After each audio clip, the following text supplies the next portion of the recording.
All right, let's jump right in. For well, forever, people have been wrestling with one of the biggest questions there is. What is God? Today, we're going to break down the core arguments from a classic lecture that really digs into the Christian view of God, specifically a God who can be known. And we'll see how that idea goes head-to-head with one of modern philosophy's biggest claims, that God is, by definition, completely unknowable. And this whole debate is nothing new. The lecture kicks off by reminding us that this question is ancient. We're talking about Plato, over 2,000 years ago, who basically laid out the two big options. Is everything we see just one big cosmic accident? Or is there some kind of intelligence, some wisdom behind it all? That's the fundamental choice we're going to explore. But this whole thing isn't just about cold, hard logic and cosmic mechanics. It's also incredibly personal. The lecturer brings in this quote from Ernest Renan to shine a light on the experiential side of belief. The idea that our sense of the divine often feels strongest in our best moments, when we feel clear, sharp, and, well, good. And what's really fascinating here is that this isn't just a feeling for poets or preachers. The lecturer points us to John Tyndall, a major scientist from the 19th century, and he basically said the same thing from the other side, that the whole idea of a purely material, godless universe, it just didn't seem as convincing to him in his sharpest, most vigorous moments of thought. So right away, we've got this fascinating tension set up between our reason, our personal experience, and what we believe. Okay, so with that groundwork laid, the lecture starts to build its case. And it all begins with its central idea, the proposition of a self-revealing God. The core concept here is called the Theistic Postulate. So what does that mean? Well, the lecture defines it as the belief in a God who isn't just some vague, abstract force. This God has three key features. He is personal, so not an it, but a who. He is ethical, meaning he's grounded in goodness and love. And maybe most importantly for this argument, he is actively self-revealing. He doesn't just hide. And this slide really nails the difference. The lecture puts its view up against what it calls bare theism. That's the idea of a clockmaker God, right? One who maybe built the universe but then just walked away. A God who, as one writer famously put it, does nothing. The argument here is that the Christian view is totally different. It's dynamic.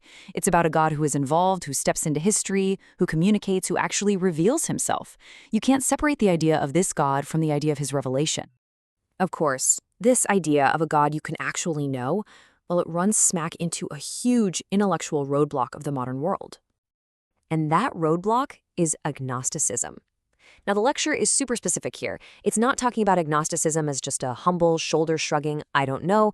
It's taking on the full-blown philosophical position that makes a very bold claim, that the ultimate reality behind everything is, by its very nature, unknowable to us.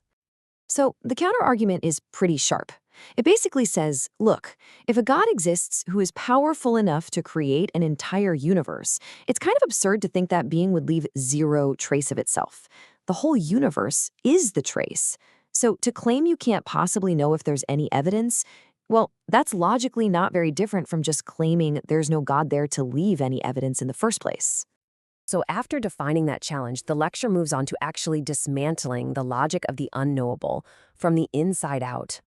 The whole strategy here is to turn the agnostic's own logic back on itself. And it starts with a really simple but devastating question. If you claim that this ultimate power is truly 100% unknowable, then how can you possibly know anything about it, including the fact that it's unknowable? And here's where the contradiction really comes into focus. The philosopher Herbert Spencer was a huge champion of this unknowable idea. But as you can see, he actually makes a whole bunch of very specific claims about it. On one hand, he says it's unknowable and we can't even form a concept of it. But then, in the next breath, he calls it a power, the cause of everything, even infinite and eternal.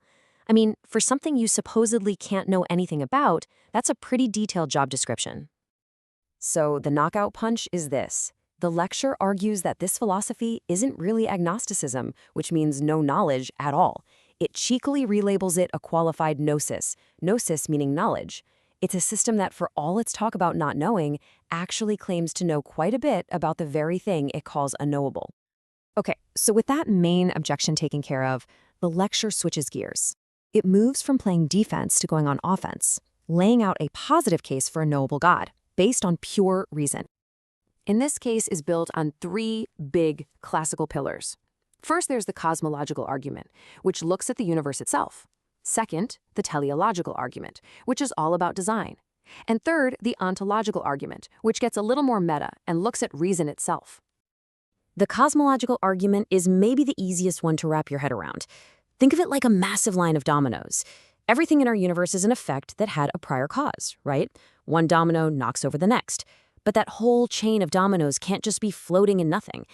Reason tells us there has to be a first cause that started the whole thing, something that wasn't pushed, something that just exists on its own. Next up is the design argument. Now, this one has a really interesting modern twist. The lecture points out that before Darwin, people would point to super intricate things like the human eye as proof of a designer. The lecture argues that evolution doesn't destroy that argument, it just makes it bigger. Instead of God being an architect who designs a single eyeball, the evidence now points to God as the author of the entire immense system of evolution itself. The scale of the design just got way, way grander. And finally, the ontological argument. Now, this one's a bit of a mind-bender, but it's pretty cool. It goes like this. Our minds work based on universal truths, right? Things like logic, or 2 + 2 = 4. And what's wild is that science has shown us that the entire universe is also structured by these very same mathematical and logical rules. So the big question is, why do our brains and the cosmos share the same operating system? The argument concludes they must all come from a single, eternal, absolute reason that's the source of it all. But the case doesn't just stop with the physical and rational world. The lecture brings in one last line of evidence, and for this one, it turns away from the cosmos outside to the conscience we have inside. And this is the moral argument.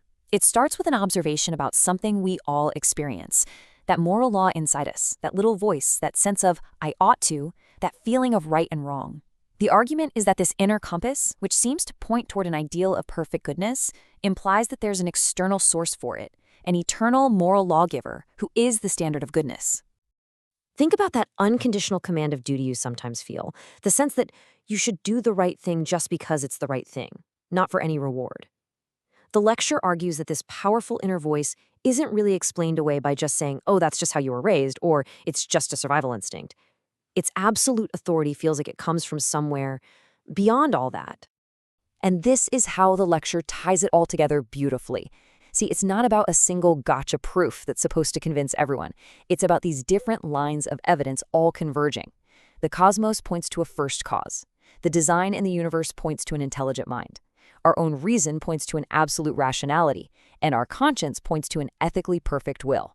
The idea is that all these clues, together, paint a single coherent picture. So after laying out this whole case, built on logic, on science, on inner experience, we're left with a question that's maybe bigger than any single argument. When we're talking about the ultimate nature of reality, what does proof even look like? What kind of evidence are we actually looking for? And what sort of answer would ever really be enough?